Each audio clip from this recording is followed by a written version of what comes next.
할렐루야. 신실하신 하나님을 오늘도 찬양하며 나아가기 소망합니다. 오늘도 우리의 삶 가운데 함께 하시고 한없는 은혜를 베푸시는 하나님을 고백하는 우리의 모두의 삶이 되기를 주님의 이름으로 축원합니다. 영원 전부터 있었던 하나님의 사랑으로 하여금 지금 우리가 이 때를 살아가는 줄 믿습니다. 우리가 지금 있는 이 시간이 하나님께서 작정하신 시간이며 우리에게 주신 선물입니다. 하나님은 하나님의 시간 속에 살아가는 우리를 사랑하시고 또 함께 하시며 우리를 구원의 길로 여전히 인도하시는 신실하신 하나님심을 믿는 우리 모두가 되기를 간절히 소망합니다. 그 하나님은 어떤 분이십니까? 변하지 않으시는 하나님이십니다. 오늘도 하나님의 나라와 하나님의 통치 가운데 우리를 인도하시는 하나님을 찬양하는 우리 모두가 되기를 간절히 소망합니다. 야고보서는 세상 속에서 살아가는 그리스도인들을 향한 서신입니다. 우리 야고보서 1장 1절을 함께 고백하겠습니다. 하나님과 주 예수 그리스도의 종 야고보는 흩어져 있는 12지파에게 문안하노라. 아멘. 야고보는 1장 1절에 뭐라고 말씀하고 있습니까? 세상 속에 흩어져 있는 12지파에게 이 서신을 보낸다라고 말합니다. 즉 다시 말하면 세상 속에 살아가는 그리스도인들을 향한 서신이라고 우리는 해석할 수 있겠습니다. 그렇다면 세상 속에 살아가는 그리스도인들은 어떻습니까? 그들에게는 여러 가지 시험이 있다고 야고보는 1장에서 말하고 있습니다.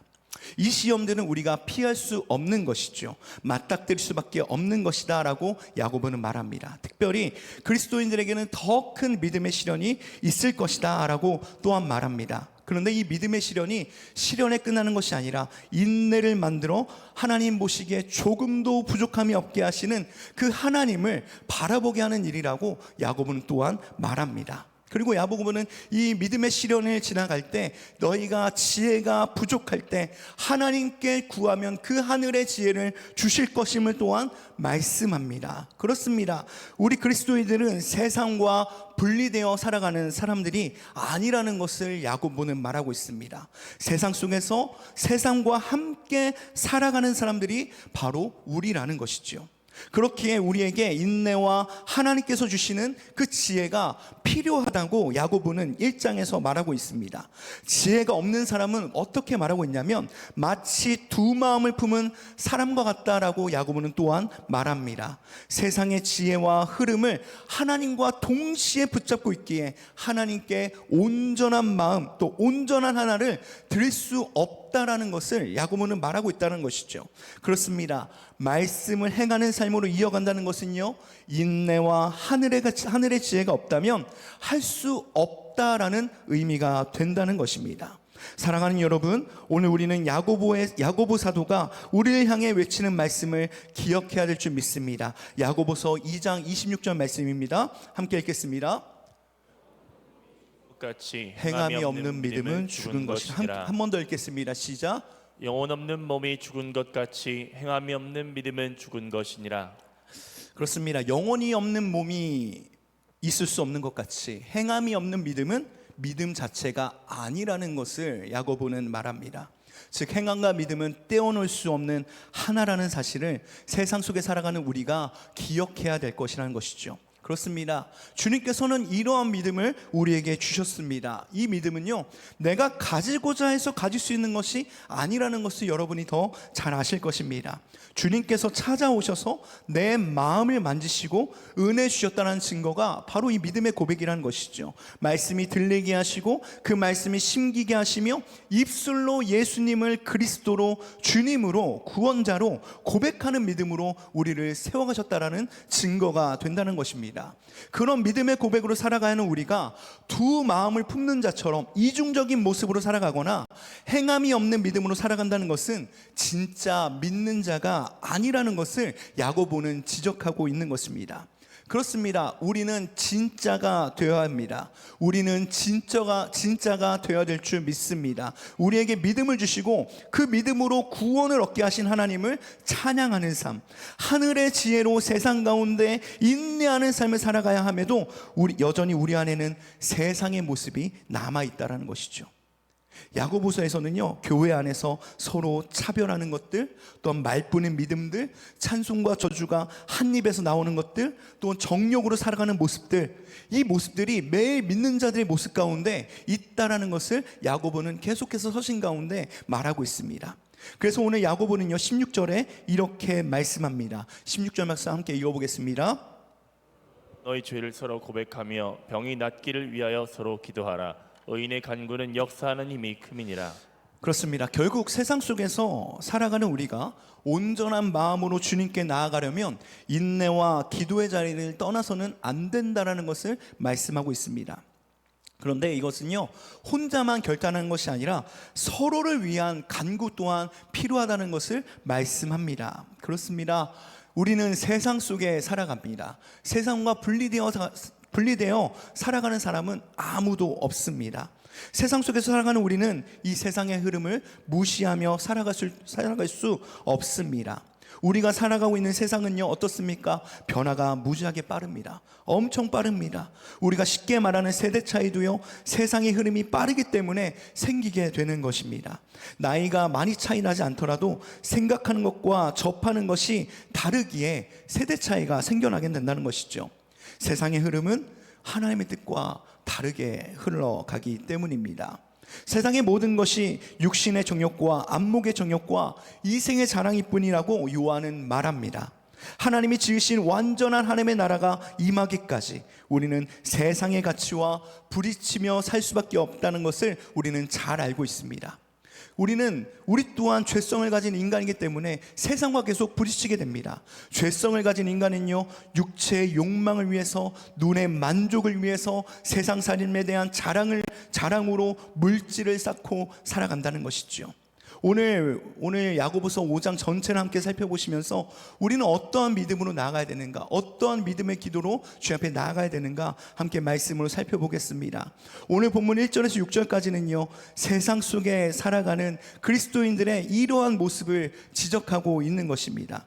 특히 부한 자들에 대한 경고로 이들이 울고 통곡하며 하나님께 회개하기를 촉구하고 있습니다. 물질이 많은 것이 여러분 과연 죄가 될 수 있을까요? 물질이 많은 것이 죄가 될 수 있을까요? 물질이 많다고 해서 모두가 죄인이라고 말할 수 없습니다. 물질로 인해 악해지는 사람은 자신의 욕망과 만족을 위해 다른 이들을 핍박하고 빼앗는 사람이 죄인인 것과 같다라는 것이죠. 물질이 많은 것이 죄가 아니라 물질 자체를 위하여 사는 사람, 그것을 위해 악한 일도 서슴지 않는 사람이 악인이자 죄인이라는 것을 말하고 있습니다. 마찬가지로 야고보는요 세상 속에 살아가는 그리스도인들 또한 이 물질에 대한 생각이 세상과 같지 않기를 바라고 있는 것입니다. 먼저 야고보는요 그들의 재물이 썩었다라고 2절에 말하고 있습니다. 그들의 옷이 좀먹었고, 그들의 아름답고 좋은 옷이 좀먹었고, 그들이 가지고 있는 금과 은이 녹슬었고, 그것이 그들의 살을 먹을 것이다 라고 말씀합니다. 그 이유가 무엇입니까? 3절 마지막에 이렇게 고백합니다. 말세에 재물을 쌓았기 때문이다라고 말이죠. 성경은 마지막 때에, 즉 종말을 준비하는 이때에 자신을 위해 살아가며 자신의 욕망을 위해 더 살아가는 세상과 다름없는 그리스도인들을 향해 말하고 있다는 것이죠. 우리 야고보서 5장 4절 말씀을 함께 봉독하겠습니다. 보라, 너희 밭에서 추수한 품꾼에게 주지 아니한 삭시 소리 지르며 그 추수한 자의 우는 소리가 만군의 주의 귀에 들렸느니라. 여러분 이 4절의 말씀이 여러분 우리에게 참 충격을 주는 것 같습니다. 추수의 일을 한 일꾼에게 합당한 일당을 주지 않는 이 교회 내 공동체의 모습을 지적하고 있는 것이죠. 이런 일을 한 사람은 1절에서 3절까지의 말한 말세의 재물을 쌓은 사람인 것과 같다라는 것입니다. 그렇게 4절에 말한 일당을 합당하게 주지 않은 주인이 사치하고 방종하며 자신의 욕망을 채우는 사람은 결국 의인을 정죄하고 죽였습니다 라고 야고보는 말합니다. 즉 자신을 위해 살아가며 마지막 때에 하나님의 심판을 두려워하며 복음을 듣고 복음을 살아낼 것을 선포하는 의인들을 오히려 정죄하고 배척했다라는 의미가 된다는 것이죠. 그렇습니다. 이 본문 1절에서 6절까지의 말씀은요, 세상과 같은 모습으로 살아가는 그리스도인들에 대한 책망의 말씀입니다. 복음을 받아들이고 예수님을 영접하여 하나님 나라의 백성이자 하나님의 자녀가 된 사람들은요, 예수님의 모습을 닮아가야 됩니다. 그리고 예수님의 흔적을 새겨야 하는 존재들입니다. 그럼에도 불구하고 세상과 같이 세상의 자랑과 눈의 자랑과 세상 살림의 풍족함을 여전히 따라가고 있음을 지적하고 있다는 것이죠. 그리고 마땅히 하나님의 공의를 실현해야 함에도 불구하고 합당한 삭을 주지도 않고 오히려 자신의 만족을 위해 살아가고 있음을 보고 있습니다. 세상과 같은 모습과 세상과 다름없는 삶을 살아가는 그리스도인들의 모습이 바로 이렇다라는 것이죠. 이 모습이 어쩌면 우리와 같을지도 모르겠습니다. 복음을 살아가야 함에도 불구하고 여전히 세상의 흐름에 맞춰 살아가는 이 그리스도인들의 모습을 우리는 이 말씀을 통해서 보고 있습니다. 그렇지만 야고보는요, 야고보서에서 책망만 하고 있지는 않습니다. 7절에서는 이 그러므로라는 접속사라고 시작합니다. 7절은 1절에서 6절의 내용을 이어서 말하고 있는데 7절에서 11절의 내용은 인내를 말하고 있습니다. 즉 인내할 것을 요구하고 있다는 것이죠. 하나님은 인간에게 이 정욕을 주셨습니다. 이것이 하나님의 의도대로 사용되면 복이 되는 것입니다. 모든 정욕이 잘못된 것은 아니죠. 하나님의 의도대로 이 정욕이 사용되면 복이 됩니다. 그런데 이 하나님의 의도대로 사용되지 않다면 더 큰 죄악으로 빠지게 됩니다. 그렇기에 세상의 흐름에 따라 세상과 같이 살아가는 것이 아니라 농부가 땅에서 귀한 열매를 얻을 때까지 그 참는 인내로 세상 속에서 살아갈 것을 말하고 있다는 것입니다. 여러분, 이른 비와 늦은 비를 잘 알고 계시죠? 이 이른 비와 늦은 비는요, 이스라엘의 우기를 가리키는 말입니다. 이른 비와 늦은 비가 내리는 때가 확실하게 있습니다. 이스라엘의 여름은요, 비가 거의 내리지 않는 건기가 지속된다고 합니다. 가을과 봄이 되는 시점이 바로 이스라엘의 우기입니다. 이른 비는 10월부터 11월경에 내리는 비를 가리키는데 여름철 건기 동안 비가 오지 않아서 땅이 메말라 있는 상태이기 때문에 이때 비가 내리지 않으면 경작을 할 수 없습니다. 농부는 농사 지을 준비를 갖춰 놓고 메마른 땅을 보며 간절히 이른 비를 기다려야 한다는 것이죠. 늦은 비는 겨울이 끝나는 봄이 시작되는 3, 4월경에 내리는 비라고 합니다. 이 봄비라고도 말을 하는데 그야말로 단비입니다. 겨울 동안 자란 농작물 결실에 절대적인 역할을 하는 것이 바로 늦은 비입니다. 이 성경에서는 늦은 비가 제때 오지 않는 것을 저주로 간주하기도 합니다. 그렇습니다. 이른 비와 늦은 비, 이 모두 다 하나님의 도우심을 가리키는 표현이죠. 하나님의 비를 내리시지 않으면 경작할 수도 없고 하나님의 비를 내리시지 않으면 수확할 수도 없다는 것입니다. 농부가 농사를 지을 준비를 다 하더라도 건기 이후에 우기가 시작되지 않으면 농사를 시작조차 할 수 없다는 것이죠. 이른 비가 오더라도 늦은 비가 오지 않으면 좋은 열매를 또한 얻을 수 없다는 것입니다. 그렇기에 이른 비와 늦은 비는 하나님이 이스라엘에게 약속하신 축복입니다. 이스라엘이 살고 있는 땅에 맞는 농사법과 곡식을 얻을 수 있는 방법이기 때문입니다. 하나님은 이러한 축복이 하나님을 경외하고 말씀에 순종할 때 이 복을 누릴 수 있음을 신명기에서 말씀하셨습니다. 그리고 약속하셨습니다. 그렇기에 당장의 정욕을 채우기 위해 살아가는 것이 아니라 오늘 본문의 8절의 말씀과 같이 길이 참고 마음을 굳게 해야 함을 야고보는 말하고 있는 것입니다. 왜냐하면 주님이 오실 날이 가까웠기 때문이죠. 주님이 오실 날이 멀지 않았기 때문입니다.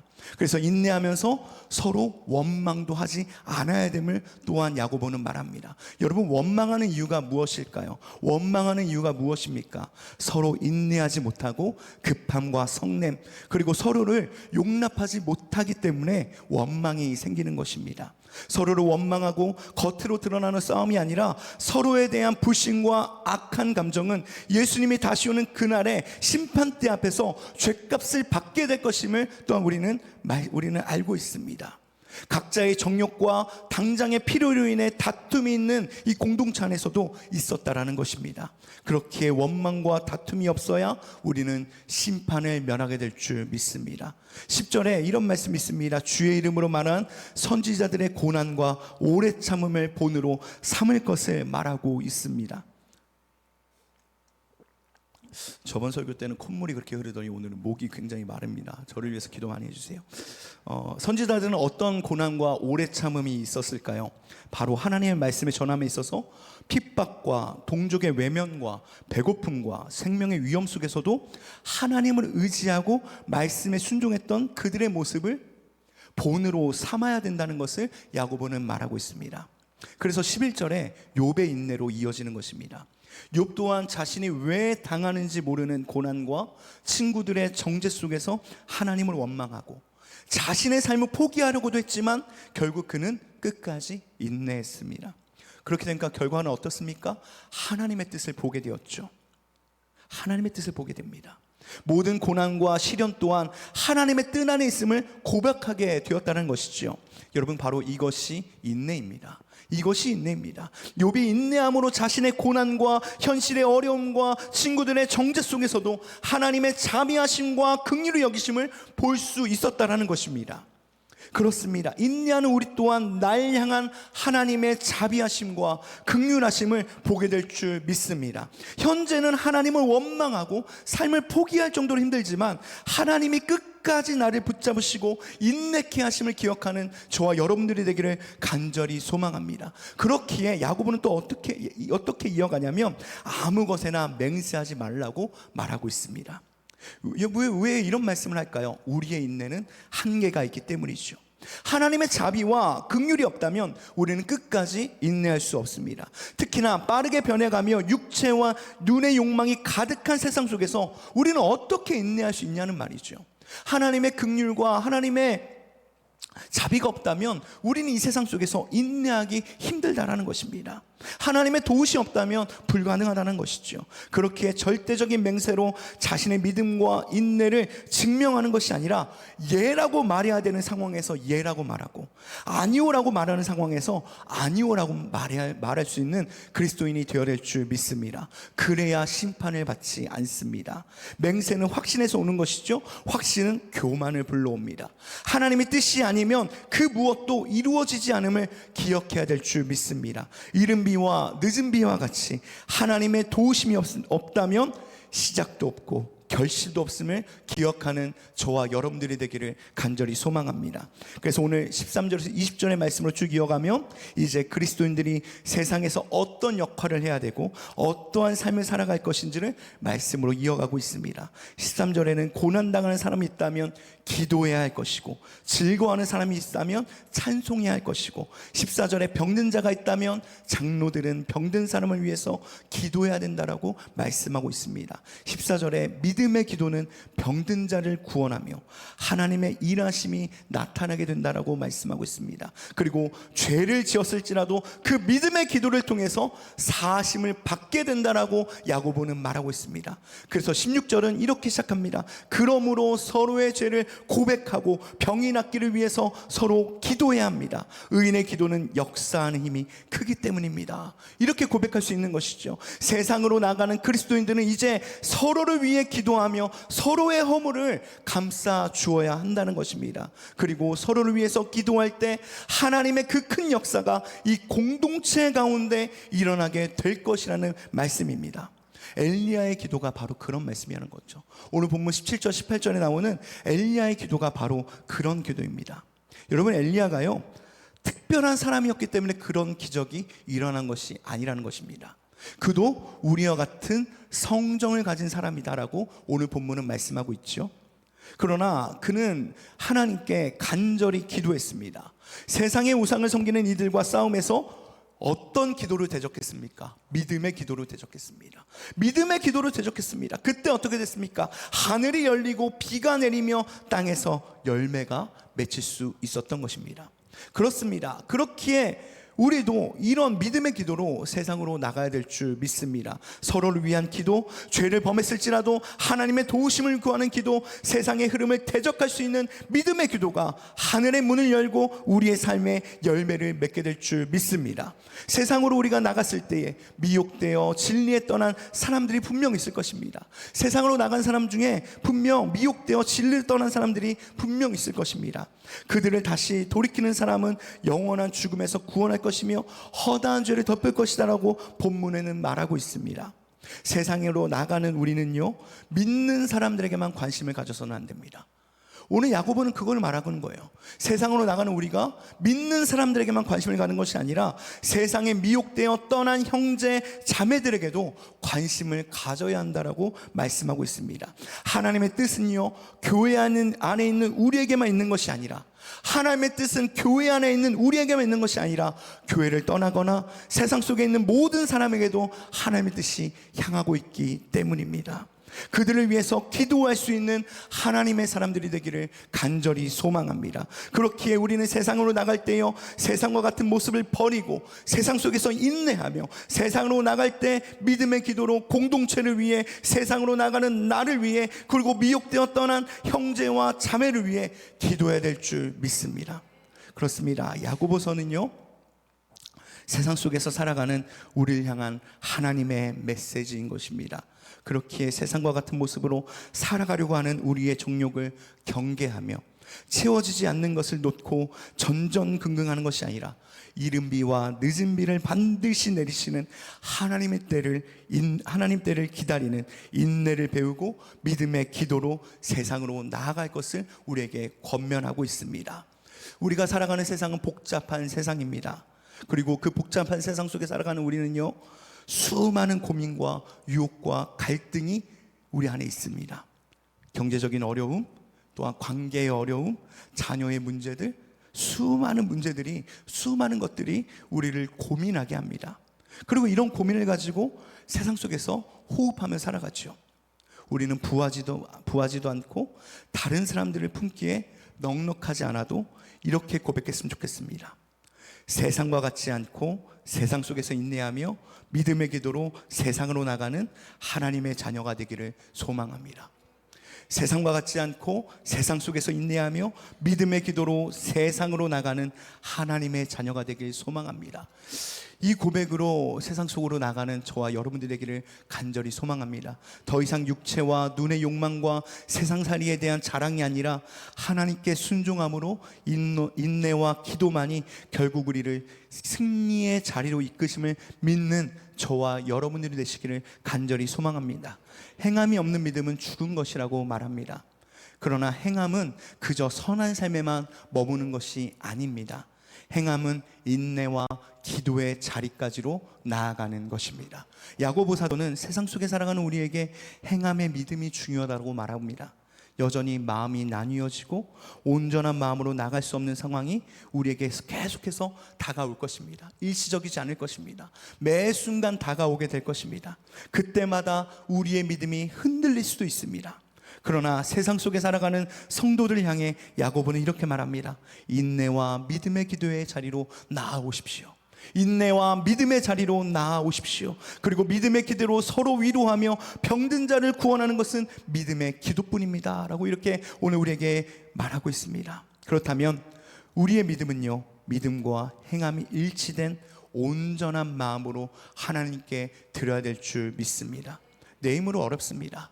온전한 하나를 하나님 앞에 드린다는 것, 온전한 마음을 하나님 앞에 드린다는 것, 내 힘으로는 쉽지 않습니다. 내가 하려고 해서 할 수 있는 것이 아닙니다.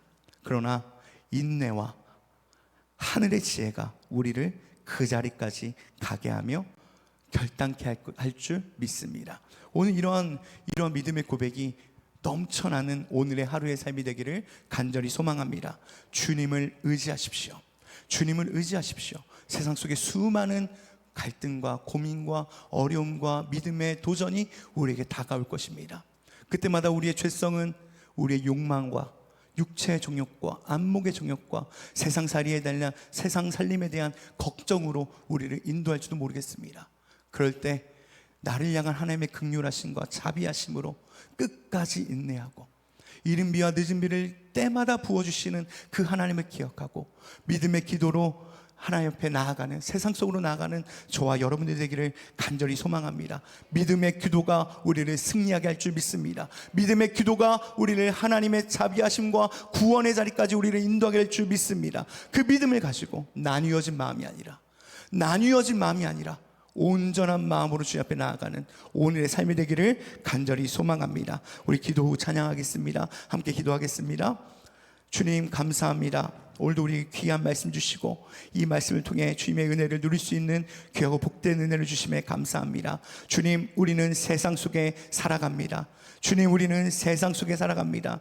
그 세상은 여전히 더럽고 어두우며 사단이 지배하는 그 속에 우리는 살아갑니다. 주님, 이때에 우리는 세상과 같지 아니하고 주님, 세상과 같지 않고 세상 속에서 인내하며 믿음의 기도로 세상으로 나가는 하나님의 자녀들이 되게 하여 주시옵소서. 이른 비와 늦은 비를 반드시 내려주시는 그 주님을 기억하며 믿음의 기도로 승리의 자리까지 나아가는 하나님 그분이 모두가 되게 하여 주시옵소서. 주님, 은혜를 더하주시고 주여 우리에게 믿음을 더하여 주시옵소서. 이 모든 말씀을 원하신 예수 그리스도 이름으로 기도드립니다. 아멘.